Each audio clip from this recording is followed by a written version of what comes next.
2631 invading force. Sunny pulled Jet into the shadows, bringing them both to stand on the tall walls of the dark castle.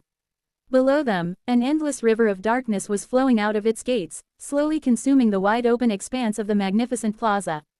That was his Shadow Legion, every shade he had collected over the years, except for a few left to guard his citadel in the burned forest and the sacred shades he could not summon on a whim.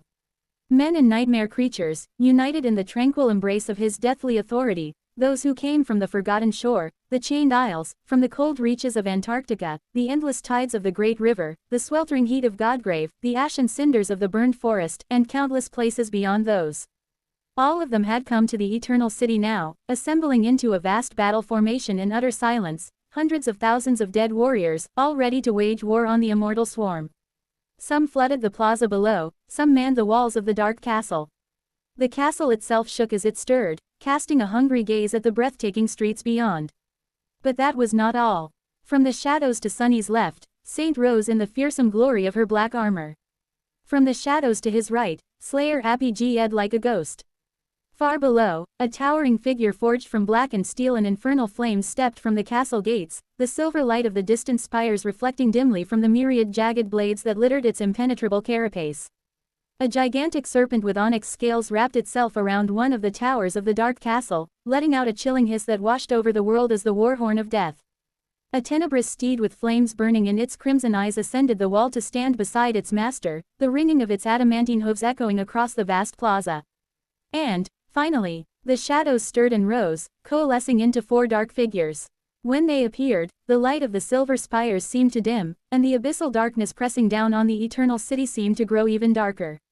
A cold wind blew across the plaza, bringing with it the promise of murder and death. Those four had the same face as Sunny, each wielding the power of a supreme being. That was the Lord of Shadows and his legion, an insidious and indestructible force capable of washing over entire realms and reducing them to rubble. Now, that force had invaded the sunken city of the Demon of Repose. Standing by his side, Jet sighed quietly. Wow, she remained motionless for a few moments, observing the plaza. Where there had been only emptiness minutes ago now stood a fearsome castle. Beyond its walls, a vast army of silent shadows was ready for battle. The very atmosphere of the Eternal City had changed, announcing the arrival of a new, terrifying invader. Jet studied Sunny carefully, then shook her head. So this is the power of a sovereign. She had witnessed Nephis descend into battle, but not the sovereign of death. Beholding his supreme power felt different, though, possibly because the visible manifestation of changing stars' power, despite its unimaginable destructiveness, was personal in nature. This, however, illustrated the essence of what a sovereign was far more demonstrably. A being who wielded authority as a weapon, whose influence spread over the world and subjugated multitudes. A ruler. It was strange to think that she was acquainted with a creature like that. Sunny gave her a confused look. Oh, right, you haven't really seen me get serious, have you? In Jet's defense, no one had really seen the Lord of Shadow wield his supreme power. The Shadow Legion had mostly been confined to the burned forest ever since. Sunny became a sovereign, and he was the only human there. Cassie must have witnessed how tyrannical his domain was, but mostly, people had only glimpsed it during that last, fateful battle in Godgrave. Sunny had just barely attained supremacy back then, though, so it hardly counted as a conscious expression of his true strength. Jet shook her head again. No, and, how do I put it? Strangely enough, you don't give an impression of someone who wields this kind of terrifying power. To be honest, it is hard to remember that you are a sovereign when you're around. Sunny grinned. Really? Why, thank you, that is by design. Jet raised an eyebrow, prompting him to shrug. Nobody said that a sovereign has to emanate a solemn and unapproachable aura of suffocating dominance, you know. All that zeal and worship Nephis is subjected to, I find it weird. No, thank you. There's a more practical reason why I prefer to act as a fun and easygoing demigod, as well.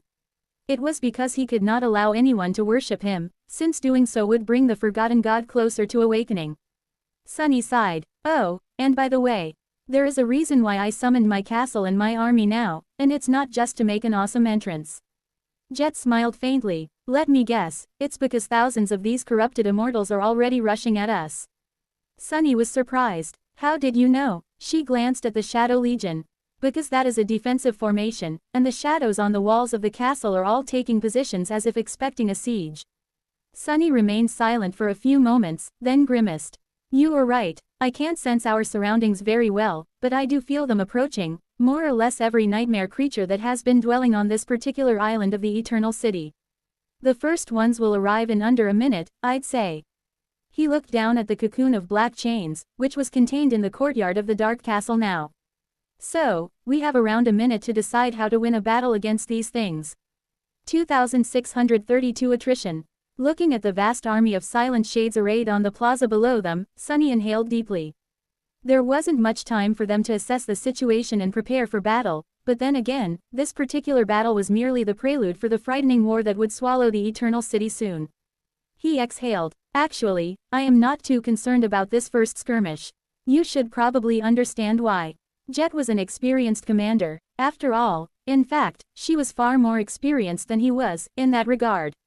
She had already been a high-ranking officer during the Southern Campaign, having commanded various government forces throughout her storied career. Taking charge of the entire First Irregular Company was merely the next step. Later, Sunny had mostly faced the perils of the Dream Realm on his own, while Jet's responsibilities grew exponentially. He did take charge of a contingent of the Sword Army in Godgrave, but that paled in comparison to her leadership experience, both civil and military. There was little difference between the two in the Age of Nightmares, anyway. So, he could hardly find a better advisor. She nodded. The Eternal City is vast, and it is separated into islands by the powerful currents of water. We have just arrived, so, the nightmare creatures we will face are merely those of them who happened to be on this particular island when we landed. Her expression darkened. The other inhabitants of the Eternal City would have already sensed our presence, though.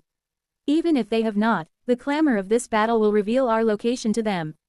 So, we will be beset by countless times more enemies before too long, and they will come at us from various directions, threatening to outflank our forces or bypass them entirely to reach the Night Garden. Sunny smiled faintly. So, what do you recommend we do? Jet fell silent for a few seconds, contemplating. Then, she said in a somber tone. The situation is unusual, because apart from the current rulers of the city, there is not one, but two invading forces. The terrain is difficult, as well, so, although I would have suggested that we entrench ourselves and let the enemy crush themselves into pulp against our defenses, that is not an option now. She glanced into the distance, calculating. We will need to advance, conquer territory, and play a strategic game of cat and mouse with these creepy immortals. Most importantly, we will need to keep advancing at a sufficient rate and achieve a swift victory. There are two possible outcomes if we don't, and neither of them promises a good ending for us. Sunny's smile turned a little dark. He nodded. Indeed, if the Dutchman is wiped out, the immortals who are currently tied up fighting against the Wraith army will all descend upon us, doubling the already overwhelming strength of our enemies. If it is the opposite and the Wraiths conquer the city, though, gods, who knows what terrible fate will befall us. They will get to all the treasures we are aiming for first, at the very least. And something tells me that they'll also grow stronger as a result. He looked in the direction where a towering lighthouse was shining with radiant light, far in the distance, and sighed. So, this harrowing race seems to be far from over. We are still running against the clock. It was in more senses than one, as well. Sunny and Jet had only discussed the situation briefly, but the time afforded to them was already almost over. These are issues of strategy, though. Saying those words, Jet gave him an evaluating look. What we need to discuss first is tactics. How do we even battle something that cannot be killed? That was the issue, indeed. Sunny glanced down at the black cocoon of shadow chains. He remained silent for a few moments, then said evenly. Actually, my shades cannot be killed, either. Not through usual means, at least. Even if they are destroyed, they will eventually come back. It is just that they need some time to mend themselves. The immortals of the Eternal City take time to be revived, as well, although it seems much shorter. His expression darkened. In that short moment between destruction and restoration, though, they are vulnerable, that is when we can contain them. As long as we come up with a reliable manner of containment, that is. So, at the end, it all comes down to simple math. We need to disable them faster than they vanquish my shades. Sensing movement near the entrances to the plaza, Sunny sighed. Which means that there would be no decisive victory or defeat in this conflict. Instead, it's going to be a war of attrition. What we must do is leverage our advantages and employ strategies to maximize the enemy losses while minimizing our own. Then, we will be able to conquer the Eternal City instead of being devoured by it. Jet flexed, stretching her shoulders, and gave him an amused smile. That was my conclusion, as well. As for the details, she glanced at the far side of the plaza, where a wide road and myriad smaller alleys opened into it from the depths of the city. Well, I guess we will have to iron them out as we go. Her tone turned a little somber, because there, in the distance, a small silhouette appeared at the mouth of a dark alley. Then, there was another, and another, and another. Soon enough, a crowd had gathered at the edge of the plaza, as if the citizens of the Eternal City had to come to peruse the goods of an open-air market. All of them were young and breathtakingly beautiful, wearing light and elegant garments, their smooth faces and glistening eyes betraying no sign of the hidden corruption. None of them was armed, either. And yet, their placid, curious glances made Sunny shiver. He took a deep breath and then gazed at the distant immortals chillingly. Let's do that, then. The devil hides in the details, after all. 2633 Rules of Engagement. How ironic. The immortals stood at the boundary of the vast plaza, their radiant and youthful figures drowning in the stark darkness cast by the tall buildings of the Eternal City. Only their eyes glistened like cold silver stars, reflecting the light of the magnificent spires. They seemed to be studying the Shadow Legion with curious smiles, but that was an illusion. By now, Sunny knew that their smiles were merely masks that these abominations wore to resemble humans. There was nothing human about them, though. Now that he could see them clearer, he noticed things that had escaped him during the frenetic battle with the fiend who had welcomed them to the city. Something moved under their supple skin from time to time, as if straining to escape, and their breathtaking faces turned grotesque for a split second now and then. Before, Sunny had assumed that these abominations took human shape to hide their distressing nature. But now, he realized that they looked human through no effort or will of their own. On the contrary, the radiant immortals were endlessly straining to become monsters. It was just that every time their bodies started to mutate into monstrous abominations, the same sorcery that granted them endless life returned their flesh to its original form. So, they were not fiends who pretended to be humans. Instead, the Yu were monsters trapped in human bodies against their will. For all eternity. This eerie contradiction made his skin crawl, and considering that the skin of these fallen immortals literally crawled, that only disturbed Sunny more. While it seemed like the radiant youths were observing the Shadow Legion with curiosity, in fact, they were simply waiting for more of them to arrive. A few figures turned into a crowd, and a crowd turned into a swarm. The swarm flowed onto the plaza like a tide.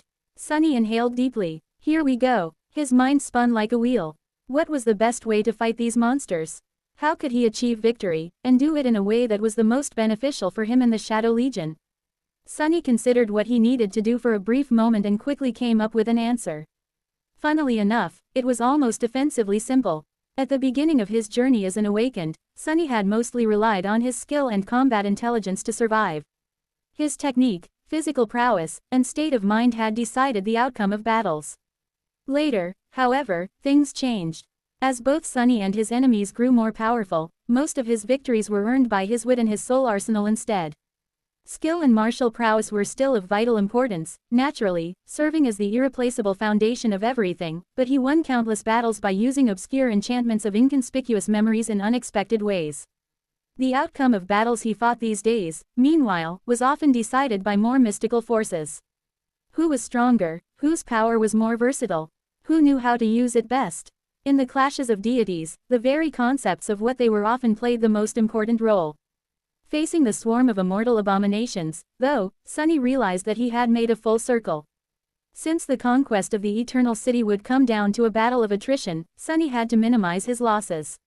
And to minimize his losses, he had to adhere to a wholly primitive set of tactical values. There was no trick to overcoming this trial, just mundane warfare.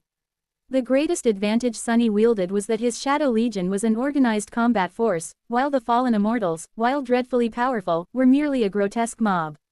So, he had to make sure that his shades fought with the skill and technique of exalted warriors, and that all of them displayed flawless cohesion. Beyond that, the tried and tested rules of military strategy would be of utmost importance. He had to prevent the enemy from flanking his army, for example, and use terrain to his advantage. Whenever possible, he would have to reduce his losses by building or usurping fortifications. Even the simplest elements of warfare, like battle formations, would once again become vital. It was a far cry from the conceptual battles and clashes of opposing aspects, but it was also familiar territory. So, Sunny was able to adjust his mentality rapidly. There were mere seconds left before the fallen immortals descended on the battle formation of the Shadow Legion. And in those few seconds, Sunny made a decision. With the nature of the battle for the Eternal City being what it is, his ability to finally control each of his shades was more important than ever. He had already achieved great success in that regard thanks to Mind Weave, but even that was not enough. So, taking a deep breath, he summoned one more shade. The Rat King was resting in the lightless expanse of his soul NOW, which meant that Sunny could call upon a different sacred shadow. As the fallen immortals rushed forward, their bodies rippling and bursting into torrents of eviscerating flesh, a gigantic silhouette appeared above the plaza. Then, a titanic black moth opened its vast wings, perched atop the main tower of the dark castle and looming over its walls. Sunny had summoned the shadow of Puppeteer Moth, the spirit of doubt.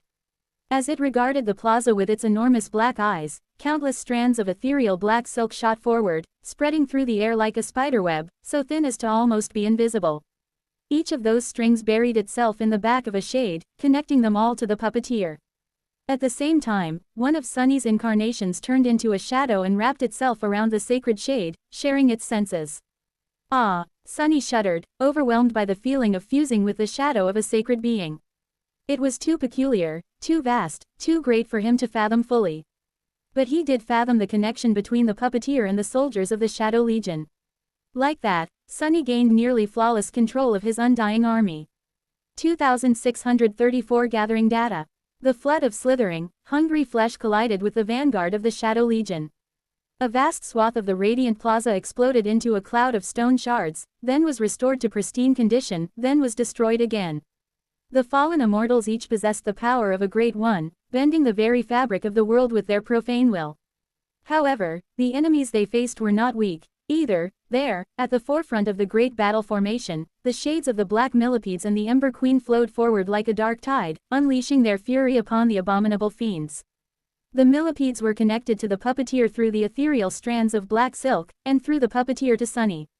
Suddenly, he could sense and command countless grotesque, segmented bodies. Sunny had a myriad of sharp legs and a myriad of even sharper mandibles, using them to tear the flesh of the immortal swarm to shreds. The prisoners of the Eternal City were unmade, and then restored. Once again, countless shades were vanquished, returning into the dark embrace of his soul. A moment later, the tide of millipedes rippled and changed its behavior. Instead of flowing forward like a tide of chilling, bestial fury, the millipede formed an unbreakable wall from their glossy black chitin. Those of them who had been cast by beings of higher classes rose above that wall, spitting torrents of corrosive black acid at the advancing immortals. For a few seconds, the plaza was drowned by acrid smoke. Then, segments of the chitin wall were breached or torn apart, and the carnage continued. Sunny observed the battle through countless eyes, and through his own 4 pairs of them, as well. I've noticed something peculiar. Jet's voice was oddly calm despite the frightening spectacle happening in front of them. Sunny raised an eyebrow. What? She glanced around. Her gaze lingered on Saint, Slayer, Nightmare, the immense form of serpent wrapped around one of the dark castle's towers, and the lumbering figure of Fiend far below. You seem to be holding back. Sunny forced out a smile. I need to establish a baseline to know how rapid my shades can be destroyed by these things. Once I know that, I will know how to plan for future battles better. She frowned slightly. Are the losses you are suffering worth it? He grimaced. That is something I need to find out, as well. Sunny was not going to sacrifice countless shades in pursuit of vital information, though. He was definitely not going to sacrifice the Ember Queen and her more powerful champions, so, when the wall of chitin came close to collapsing, he moved one to the next test.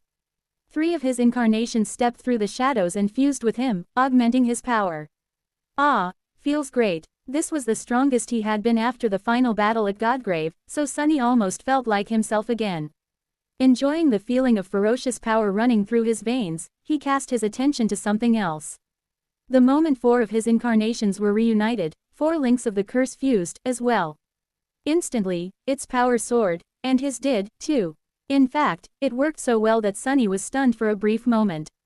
Oh, I see what is happening. It was the absence of light enchantment doing its work. That enchantment was supposed to grant Sunny more power when he was surrounded by deep shadows, and where would he find shadows that were deeper than those that dwelled at the bottom of the Stormsia, in the abyssal darkness that had never been touched even by an echo of sunlight? Perhaps only in the shadow realm. Spending a split second to come to terms with his immense potency, Sunny inhaled slowly, and then activated 2 of the 3 core enchantments of the curse, Shadow Flame and Mercy of Shadow. Instantly, the enhancement he was enjoying was transferred to the champion shades of the Black Millipede tribe. At the same time, more of his deathly will was expressed through them, as well. The cadence of the battle changed. Far below, the rate at which his shades were being destroyed increased drastically. At the same time, the rate at which the fallen immortals were obliterated increased. Not that it mattered much, considering that they were revived before too long. Sunny frowned. The effect was significant, but that was because there were relatively few of the immortal abominations on the outskirts of the Eternal City. Once they delved deeper into its streets, the scale of the battles would increase, and therefore, the impact of the curse would become less pronounced. But that was valuable information in and of itself, because it helped him understand what kind of engagements he had to avoid, and what kind he had to force. Jet sighed. Are you done gathering information, perhaps? Sunny lingered for a few seconds and then sighed. Yes, that should do, for now. It seemed as if Slay had been waiting to hear these exact words. A moment after Sunny spoke them, she was already drawing her bow, the tip of her arrow swelling with blinding light. At the same time, Saint turned into a torrent of darkness and rushed toward the battle. Nightmare leapt into the air, while Serpent slithered to the ground like a river of onyx scales. Fiend simply plummeted into the shadows, stepping through them to appear just beyond the mass of shadow millipedes. He did not manage to disappear before Sunny stirred and shouted, his voice full of concern. Don't eat them. The first thing he had thought about when presented with the problem of containing the fallen immortals was feeding them to either fiend or mimic. However, the dwellers of the Eternal City were too eerie, too unnerving. Sunny was worried that swallowing one of these creatures would allow it to infect his shadows. Observing the Shadow Legion stir, Jet asked in a calm tone. So, are we joining the fun, as well? Sunny glanced at her and smiled. Of course. We wouldn't want to miss something so memorable, would we? 2635 Hard work. The silent ranks of the Shadow Legion stirred under the walls of the Dark Castle. The cadence of the battle changed as the black flood moved forward, flowing across the shattered ground. The titanic figures of Goliath and the defiled Seeker lumbered above the black tide of dead soldiers, making the plaza shake with each step. The myriad threads of ethereal black silk trembled, forming a vast spiderweb. The fallen immortals were still engaged in a battle against the Ember Queen and her millipede swarm. Individually, each of them was more powerful than an average shade under Sunny's command. However, in this battle at least, the numerical advantage was on his side. So, the rulers of the Eternal City rapidly found themselves flanked. Bestial shades of Godgrave had flanked them from the left, while the Shadow Wolves and the Obsidian Wasps had flanked them from the right. At the same time, the Shadow of Darren led the shades of Human Saints into a frontal assault to support the Ember Queen. Clad in the armor forged by the shadow of the King of Swords, the shadow of the King of Twilight descended upon the immortals of the Eternal City like a storm. His polearm carved a bloody path through the mass of slivering flesh, causing the thunderous roars of destructive impacts to roll across the battlefield. It was somewhat ironic, but in this battle between great and supreme beings, those who were only a step away from becoming deities, the mundane laws of strategy were just as important as mystical matters. The inhabitants of the Eternal City might have been immortals, but they still could not overcome the dire disadvantage of being attacked from the flank. Attacked from several directions at the same time, they began to falter. A few seconds later, a blinding explosion bloomed among the fallen immortals, turning hundreds of them to dust. That was Slayer's arrow finding its mark. Fiend emerged from the shadows of the battlefield, towering above it like a steel colossus forged in the depths of hell. A plume of red flame escaped from his maw, turning a vast area in front of him into a blazing inferno, and his razor-sharp claws severed countless bodies in half. Saint rose from a vast torrent of darkness. Despite towering more than 10 meters above ground, she moved with her usual grace. The weight of her firm steps, however, was crushing enough to send cracks running through the stone plates covering the plaza. Serpent plunged into the grotesque mass of fallen immortals, rampaging among them like a formless, ever-changing spirit of death. It took whatever shape was most suitable for destroying the adversary, and remained in its own serpentine form when there was no better choice. Nightmare tore their monstrous flesh with his horns, hooves, and fangs. Jet observed the awesome spectacle of the distressing battle with a calm gaze. She sighed quietly and then jumped onto the parapet of the dark castle's rampart. The wind sent her raven black hair dancing, and wisps of chilling mist surrounded her lithe figure. Have you come up with a way to actually contain these fiends yet? Sunny gave her a neutral look. Quote. I'm working on it. She grinned and raised a fist into the air. Work hard. With that, she turned into mist and disappeared from view, as if dispelled by the wind. Soon enough, a frightening wraith of icy mist appeared among the fallen immortals, severing their repulsive bodies with a ghostly scythe. Sunny let out a satisfied sigh. Well then, it's time for me to go, too. He took a few steps back, lowered his body, and then dashed forward. Racing the parapet of the battlements, he jumped and soared into the sky. Half a dozen moments later, Sunny plummeted to the ground like a dark comet, falling into the very middle of the immortal swarm. His impact made the entire island quake, and a violent explosion tore everything around him to shreds. A devastating shockwave rolled outward, breaking the bodies of undying abominations and sending them to the ground. Those who were near the explosion were simply reduced to ash. When the dust settled, there was a vast crater in the spot where Sunny had landed, surrounded by a wide, empty area. Standing in the middle of that chaos and watching calmly as the swirling flakes of ash slowly coalesced into human bodies, he smiled. See, I am working on it hard. The helmet of the jade mantle hid his face, and a black shield wove itself out of shadows on his arm. Serpent. The colossal shadow slithered his way and rippled, then turned into a black sword that fell into his hand. Having suffered from how rapid and lethal the flesh tendrils of a fallen immortal were, Sunny had abandoned his usual odachi in favor of a one-handed sword and a shield. He was proficient in this form of combat as well, naturally, he just did not use it often. Now that he did, however, Sunny felt a strong and unexplainable impulse to strike the rim of his shield twice. I think I am starting to understand why Saint is it. He was surrounded by the immortal fiends by then. Before, one of them had been enough to make Sunny sweat. Now, there were dozens of them around him, and behind them, hundreds more. But Sunny was not the same as he had been then. At the moment, he was enhanced by 3 of his shadows and wielded 4 links of the curse on top of that. The jade mantle and its underworld armament enchantment strengthened the shadowbound charm, as the absence of light enchantment of the charm empowered Sunny. The sword he wielded, meanwhile, was the manifestation of a supreme titan, Serpent, his slaying blade. So, his strength had become more unfathomably ferocious, making it feel like the world was straining to contain him. Sunny smiled. Come, today, I will make you regret being immortal. Brandishing his sword, he lunged forward. 2636 Containment Issue. Sunny had dismissed the marvelous mimic from the Forgotten Shore while 4 of his incarnations were inside, and then summoned it to the Eternal City. That was how 5 of his avatars ended up at the bottom of the Stormsia at the same time. He called upon the Shadow Legion and summoned the puppeteer to gain a flawless measure of control over his shades. Mindweave allowed him to issue countless commands at the same time, so he could control all of his shades individually, but at the end of the day, he was still issuing orders. With the Great Moth controlling the shades like marionettes, though, Sunny could do more. Instead of giving endless commands to make his shades do what he wanted thereto, he only needed to command one, and as long as an incarnation of his was Rapek around the puppeteer, the entire Shadow Legion became no different from an extension of his body. That meant that he was not limited to giving orders anymore, he could control his shades like he did his body.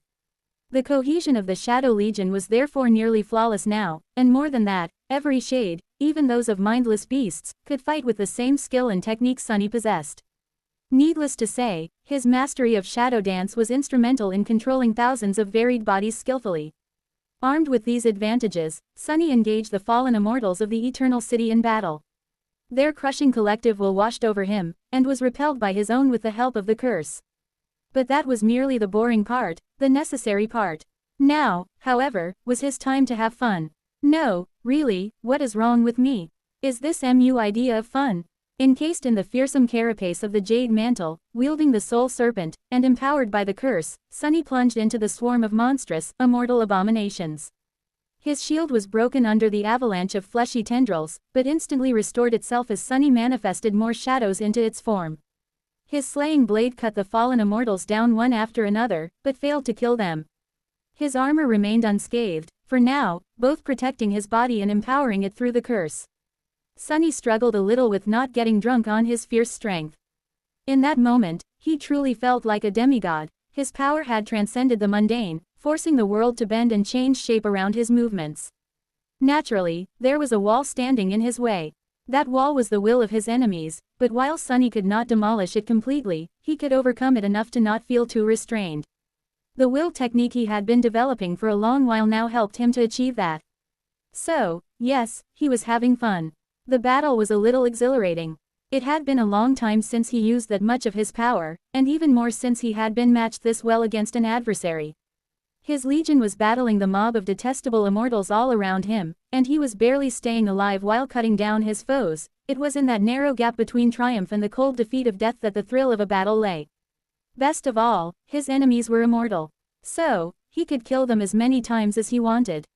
Naturally, the fact that they were immortal was also infinitely troubling. What exactly must I do here? Deflecting a lightning-quick tendril of repugnant flesh with his shield, Sunny pierced the body of a fallen immortal and sliced it apart. A split second later, he was already moving to avoid the next lethal strike while raising his sword to deliver a rapid downward slash. He was doing well in the battle against the fallen immortals, and the Shadow Legion was confidently overcoming them as well. But these were eternal beings, after all. No matter how many times they were destroyed, the U would endlessly rise from the dead. If nothing changed, the scales of battle would begin to favor them soon, and eventually, they would swallow both him and his shades. He needed to find a way to contain them. The first idea Sunny had was to feed the undying fiends to either fiend or mimic. However, he was wary of that method since it could poison and destroy his shadows. With how indestructible these nightmare creatures were, there was no telling what would happen if one of them was consumed. Luckily, there were other potential solutions, as well. The simplest one was to toss the fallen immortals into the Shadow Realm. After all, immortality was not an inherent trait of these fiends, it was the Eternal City that kept reviving them. So, moving them to somewhere else was supposed to solve the problem, especially if that place was the realm of death. However, there were two problems with this idea. First, Sunny would have to drag every nightmare creature into the Shadow Lantern personally, by pulling them into the shadows. He was not sure that it was even possible. Something told Sunny that the barrier created by Darren would prevent the fallen immortals from leaving the Eternal City, even in that unconventional way. What else, then? He could potentially use the puppeteer to take the immortals under control. And yet, that was not guaranteed to work, either. After all, the Great Moth was merely a shadow of the Spirit of Doubt. It did not possess a will of its own, so subjugating creatures of the great rank was unlikely to work. Apart from that, the Eternal City could simply return the immortals to a state prior to subjugation. Well, then, Sunny continued to fight, dividing his mind between countless shades and his own body. There was one way that could work, even if it demanded more effort to implement. Yes, that should do the trick. He smiled darkly. Before Sunny could subdue the fallen immortals in that way, though, they had to be thoroughly defeated. The Shadow Legion had its work cut out for it. 2637 IMMORTAL creatures. A world-shaking roar thundered above the battlefield, and Sunny felt cold terror shackle his limbs like of ice. His movements slowed, and the foundation of his will seemed to crumble. Instantly, tendrils of flesh moved faster than lightning and shot past his defenses to pierce his limbs, jerking him in 4 different directions to pull his body apart. Gritting his teeth, Sunny steeled his mind and shook off the mental attack that had weakened him. Was it even a mental attack, if it affected his very spirit, and strained his muscles? Instead of being pulled apart, he overpowered the 4 immortals who were trying to quarter him into the dark embrace of shadows. There, his vast and shapeless form tore their detestable shadows apart, scattering them across the boundless darkness. A moment later, he assumed a physical form once more, rising from the bloodied rubble with a cold expression on his hidden face. The breached surface of the jade mantle was already repairing itself, and drops of crimson blood were falling from his sword. What was that roar? Casting his senses into the depths of the Eternal City, he felt a colossal shadow barreling toward the plaza. Then, a second roar crashed into the Shadow Legion, and an enormous tiger with glistening silver fur and golden stripes leapt into the mass of fallen immortals, its bestial eyes shining with a gorgeous glow. In the next moment, the flesh on the back of the giant tiger rippled and bulged with repugnant growths, which then exploded into a forest of lethal tendrils. The tendrils shot forward, piercing innumerable shades and tearing them apart. Sunny's gaze turned concerned. So, the Eternal City was not populated by immortal humans alone. It seemed like there had been immortal creatures here, as well, and all of them were now twisted by corruption. The dreadful beast plunged into the battle formation of the Shadow Legion, shattering it. With every leap, the graceful figure of the silver tiger grew more grotesque and misshapen, slowly transforming it into a nightmarish mass of slithering flesh. Before the abominations could deal too much damage, however, an enormous hand forged of blackened metal rose from the darkness and grabbed its neck, slicing it open.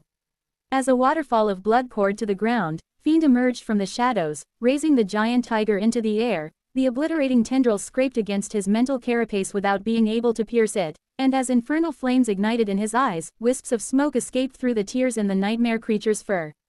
Sunny focused on repairing the battle formation of the Shadow Legion, feeling a little disappointed that he could not deal with the detestable tiger himself.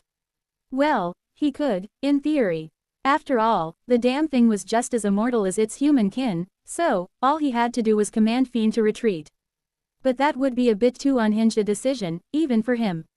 Raising his shield, Sunny moved forward. Slowly at first, then faster and faster, the Shadow Legion gained an upper hand over the disorganized mob of fallen immortals. Despite all their great power, the denizens of the Eternal City seemed more like mindless beasts than people, so, they failed to overcome the flawless cohesion and discipline of the Silent Shades. Naturally, their inferior numbers played the decisive role. Eventually, Sunny gained complete control of the battlefield.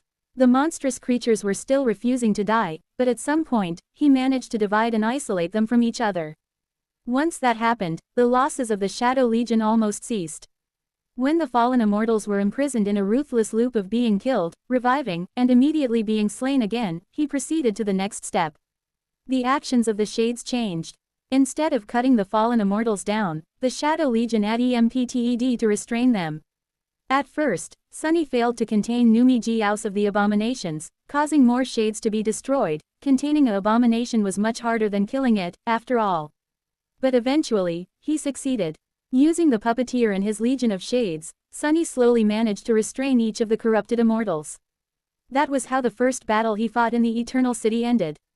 Sunny stood among the rubble, breathing heavily. The plaza around him was completely destroyed, and all the ornate buildings around it had turned to ruins. The dark castle towered behind him, casting a deep shadow on the scene of utter devastation. Soon enough, though, the plaza returned to its spotless gorgeousness, and the ornate buildings assembled themselves from the rubble. The black waters of the Stormzea rolled far above his head, glistening with reflected light. Dismissing his helmet, Sunny inhaled deeply and wiped the sweat off his brow. Jet appeared in a gust of cold wind, making him shiver.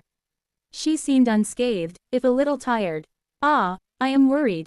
Fighting an immortal opponent was already bad enough, but it was woefully worse for Jet. After all, she needed a constant influx of soul essence to stay alive.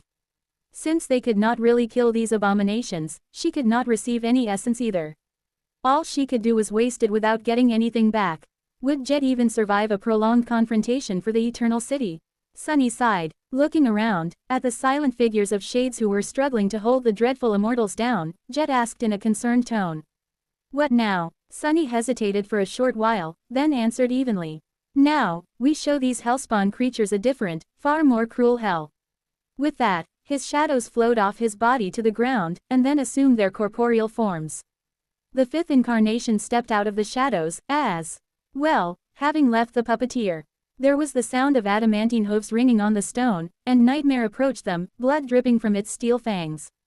Sunny inhaled deeply, and then glanced at his steed. "Sing them a lullaby, Nightmare." With that, all 5 of Sunny's avatars turned into shadows and wrapped themselves around the black stallion. Nightmare's crimson eyes ignited with frightening flames. 2638 A Maze of Dreadful Dreams. The fallen immortals of the Eternal City could not be destroyed, but they had to be contained. So, of all the measures available to Sunny, Nightmare and his Dream Curse seemed like the best choice. Dream Curse ability description. This shadow is a master of a lesser dream domain. It is capable of lulling living beings to sleep and imprisoning their souls in a labyrinth of nightmares. The souls destroyed within the nightmare maze feed the shadow. The more powerful the shadow grows, the faster and further the dream curse spreads. It was an insidious and terrifying power, made only more eerie by how closely it resembled some traits of the nightmare spell. It was also what made Nightmare a terror. No two terrors were alike, but there were similarities between all of them. Just like tyrants were usually distinguished by their ability to rule lesser creatures and control territories, terrors were distinguished by their ability to influence the world and spread. They were more akin to frightening phenomena than singular beings, and it was that escalating nature of their influence that made them so perilous. Curiously enough, most titans did not seem to possess a similar kind of spreading influence, and while some were followed by swarms of nightmare creatures, they did not really rule or care to rule them. The abominations were simply drawn to them like crows that followed slaughtering armies, while titans usually regarded them with indifferent disinterest.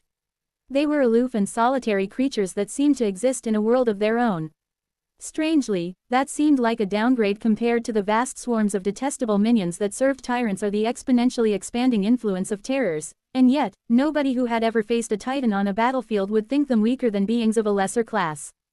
The process of terrors evolving to Tians was shrouded in mystery and largely unknown, but there was a reason why becoming a titan was the final and most difficult step that a creature could take on the path of evolution. There was also a reason why another, less frequently used word to describe titans was calamities. That said, titans were exceedingly rare. And while terrors were rare as well, Sunny had suffered far more while encountering the few he did meet. Some of the most harrowing foes he had ever clashed with were terrors. The Soul Devourer, the Terror of the Crimson Spire, the Terror of LO49, Skinwalker, that odious thieving bird. And Nightmare. The dream curse could spread like a plague, both consuming his prey and making the tenebrous steed stronger. It was insidiously effective, as well, capable of subduing even creatures that were far stronger than its source. That was how Sunny had collected an army of great nightmare creatures in Godgrave and dropped a cursed devil on Mordred's head. Dreadfully of all, the dream curse was subtle. Its victims did not even know that they were under attack until they were lulled to sleep and locked in an inescapable labyrinth of nightmares, and by then, it was already too late. That was the reason why Nightmare could prey on abominations of higher ranks than him. Even if the dream curse failed to lull a creature to sleep at first, he could continue to subtly influence them until their defenses were weakened, and they could not resist anymore. However, there was a limit even to that insidious power, naturally. Nightmare was merely a transcendent terror, after all. It had taken Sunny and him close to 2 years to gradually assemble the swarm of great nightmare creatures in Godgrave, and it had not been an easy feat either. The fallen immortals from this district of the Eternal City alone were greater in number than those abominations, and each of them was furiously powerful. There would be numerous more before the expedition was over, and Sunny did not have years to slowly subdue them all, so, he was not entirely confident that Nightmare would be able to lull them all to sleep. Even if he could, there was no guarantee that his steed would be able to contain these monsters in the maze of nightmares indefinitely. Sunny himself had escaped that maze once, after all, shattering its walls during his battle against Nightmare. Those walls were made from the nightmares that served the Black Stallion. Nightmare planted their seeds into the hearts of living beings and then harvested them, turning them into his minions. The fallen immortals would endure quite a few, no doubt, but they would dream their own nightmares as well. In the end, Nightmare would have to subjugate the dreams of ancient immortals faster than his minions were destroyed, building his own legion of nightmares terrifying enough to contain them. Subduing the grotesque abominations and keeping them subdued, these were the two problems facing Sunny, and he was not sure that a transcendent terror could manage both, at least not in a timely manner. But while Nightmare had not evolved to a new rank since Godgrave, Sunny had. He had grown stronger in numerous aspects apart from rank, as well. And 5 of his incarnations were here. With 5 supreme shadows augmenting Nightmare, he had a good chance of solving at least the first problem, infecting the restrained immortals with the dream curse. From that point onward, though, Nightmare would be on his own. No one but the Dark Destrier himself could keep his victims lost in the labyrinth of harrowing dreams. Come on, Nightmare. While many shades struggled to restrain the fallen immortals, Nightmare lowered his head and cast his terrifying, crimson gaze at them. Sunny could not see the dream curse spreading, and he could not even sense it. But the world around them suddenly felt dark and terrifying, and an eerie chill seemed to permeate the air. Far above, perched atop the dark castle, the puppeteer moved its antennae, as if why of something. Jet glanced around with a slight frown, her gorgeous face growing a little paler. Time seemed to stretch, flowing slowly. But then, eventually, there was a subtle change to the strange and eerie scene in front of them. Just a few meters away from Nightmare, a gorgeous youth was sprawled on the ground, held firmly in place by black chains and the mandibles of several obsidian wasps. Despite his calm and benevolent expression, the immortal was straining to free himself forcefully, the stone around him cracking and mending itself without stop. Gradually, though, his struggles seemed to grow less intense. His gaze grew dimmer, and his eyelids grew heavy. The young man blinked a few times, his eyes remaining closer for a bit longer each time. And then, they did not open. His struggles ceased. He was asleep. Sunny let out a relieved sigh. It seems to be working. After that fist success, numerous more followed, as well. Soon enough, an eerie silence enveloped the plaza. The shades were standing without movement, and on the ground between them, the distressing immortals of the Eternal City were sleeping peacefully, the black currents of the Stormsia glistening with silver light in the sky above them. Or possibly not so peacefully, at all. 2639 Deep sleep. Sunny and Jet stood side by side, observing the magnificent plaza with incredulous expressions. The shades had retreated to form a defensive formation around the dark castle, and the vast open expanse around them was littered with gorgeous men and women who lay on the cold stone, quick asleep. There was no sign of the recent devastation left anywhere in sight, and none of the sleeping youths bore even a single wound. It seemed as if they were fairies who had simply fallen asleep after making merry throughout the night. Sunny had deactivated the 5 links of the curse, for now, so that its passive enchantment could do its work. They enhanced the rate with which his shades were mended by his soul, and since quite a number of them had been vanquished in the battle, he needed to get them back as soon as possible. Jet remained silent for a while, then cast a sideways glance at Nightmare, who stood nearby. Her expression was neutral. L rode atop that thing, huh? Sunny shrugged. Sure, he's a horse, though. So why not? Nightmare snorted in response and raised his head a little. Jet stared at Sunny for a moment. A horse. I see, he's a horse. How did you get this kind of horse, anyway? He scratched the tip of his nose. Well, funnily enough, made a deal with an insane immortal to spend a night in a creepy castle. To fix my broken heart.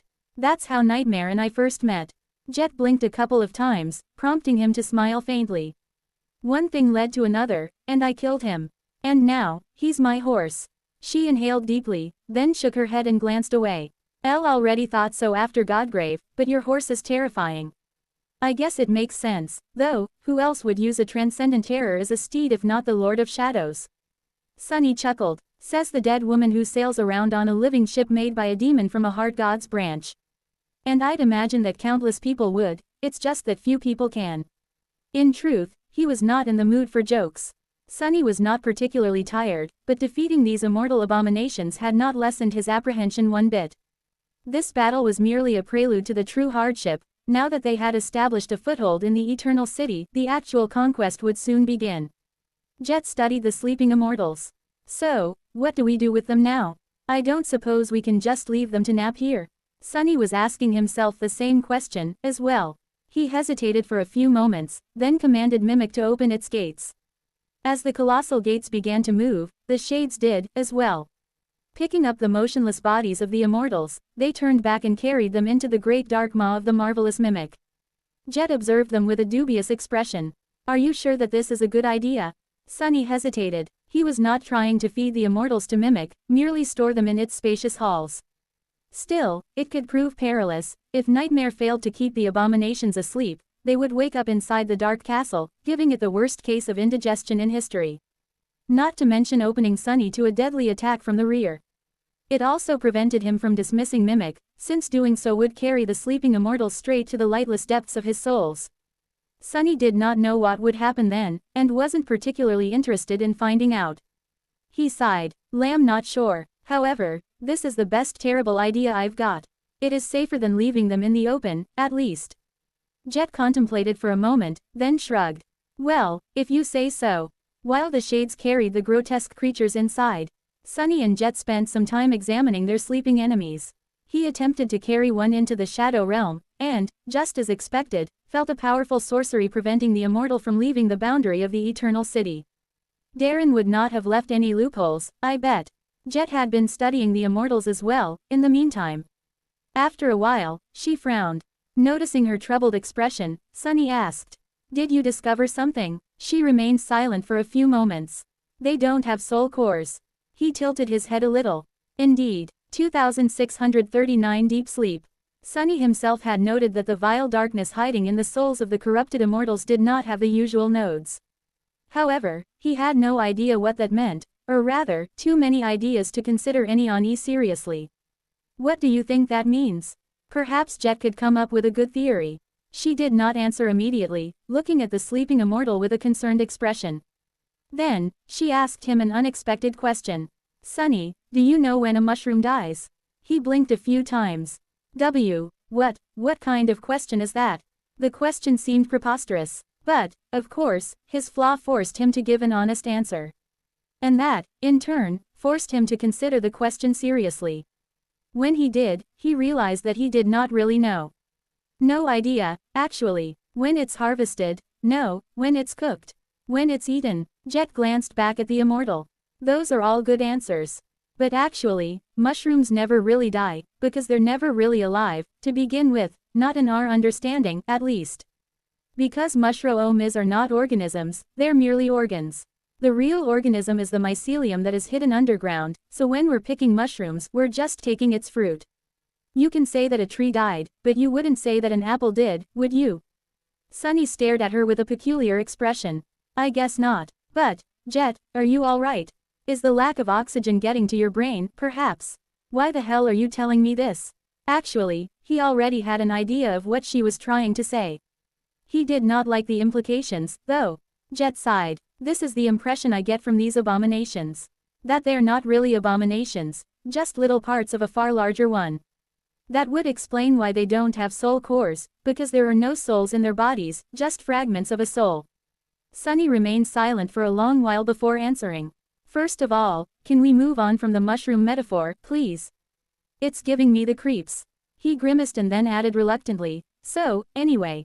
If these are merely mushroom fruit, then where's the mushroom tree? Instead of answering, Jet simply turned to the center of the Eternal City. There, a colossal structure towered above the radiant spires. 2640 battle plan. The structure at the heart of the Eternal City resembled a soaring, monolithic palace with sharp spires piercing the darkness of the underwater chasm. These spires, however, did not emanate radiant silver light. Instead, they were black and lifeless, making the palace seem like a jagged mass of darkness. There were several structures in the Eternal City that stood out among the rest. The wharf, the lighthouse, the clock tower, but the palace was the largest of them all, sprawled across an entire island and set under the highest point of the invisible dome protecting the city from the crushing weight of water. Jet glanced at the dark spires looming in the distance, then shrugged. Lamb willing to bet that the most important thing in this city is hidden there. The Dutchman is probably moving in that direction, as well. She lingered for a moment. So, what is the plan? Sunny contemplated for a while. Well, now that the night garden is being repaired, we have two main goals left. Secure the source of the storm god's lineage and find what I am looking for. The former is located in the lighthouse, while the latter, the palace, is a good bet. There's also the building that looks like an armory, as well as several other interesting landmarks. The problem is that they are situated in different directions. He smiled darkly. Another problem is that this city is populated by a vast horde of immortal great ones. In fact, the city is what makes them immortal. Ideally, we should conquer this entire place, but that does not seem like a realistic goal at the moment. Unless we find a way to destroy the sorcery making the city eternal, that is. Granted, the same sorcery seems to be preventing the Stormzia from crushing it into dust, so there's that. Sunny shook his head. We should go for the lighthouse and the palace.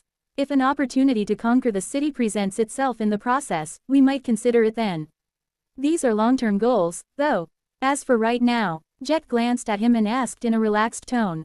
Survive? He nodded. Yes. At the moment, far more immortals than the ones we dealt with are moving toward us. And when they arrive, we might not be able to defeat them all. Jet smiled. We can't allow them to corner us on this island, right? If several swarms descend upon us here, even your shadow wraiths won't be able to withstand the assault. We'll be buried under an avalanche of flesh. Sunny hated to admit it, but Jet was right.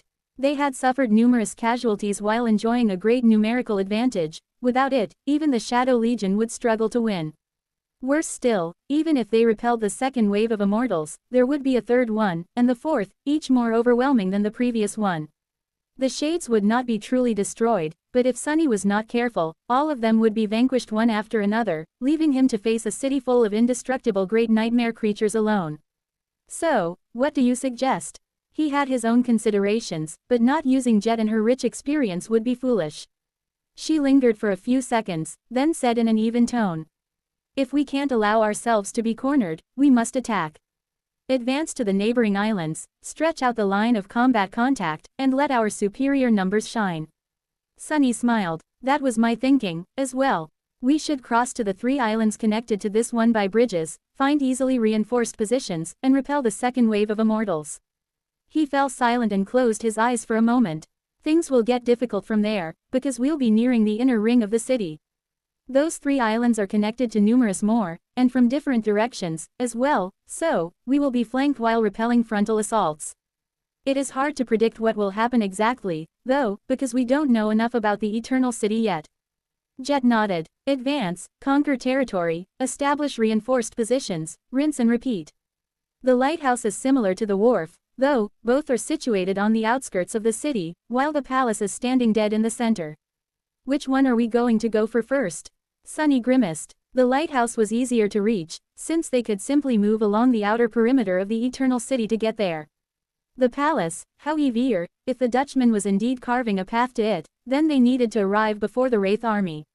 He remained silent for a while, then asked, how long do you think the Night Garden will need to stay at the wharf to be repaired? Jet hesitated. I am not sure. We can set sail at any moment, though, either to escape or to circle the city and make landfall at a different point. Sunny contemplated silently, feeling the pain of his flaw growing more and more intense. He still had not answered Jet's question, after all. Eventually, he said, then let's go after the lighthouse and the palace at the same time. He glanced at the distant spires of the palace somberly. The Shadow Legion will launch an invasion into the depths of the Eternal City, slowly making its way to the central island. The Night Garden, meanwhile, will sail along the edges of the dome and bring us directly to the lighthouse. Sunny glanced at Jet with a concerned determination. If everything goes well, or rather, if we'll make it go well, we will launch a second offensive toward the palace, this time from the lighthouse. Then, we will see who gets to it first. Jet sighed. Sounds like a plan. I have just one question, though. Sunny raised an eyebrow. What? She grinned. Are you sure that we don't want to just get the hell out of here? Sunny stared at her with an incredulous expression for a while. Of course, we want to. Do you think that fighting immortal nightmare creatures on the bottom of the sea is how I want to spend my days? Did I not mention that I hate water? He grimaced. However, reality does not always cater to our wishes. So, let's wage a war on this cursed city and conquer it. Jet smiled lazily. Let's. Oh, and by the way, yes. She patted Sunny on the shoulder. I do think that, deep down, that is how you want to spend your days. Sunny scoffed. Joke's on her. I'm not that deep.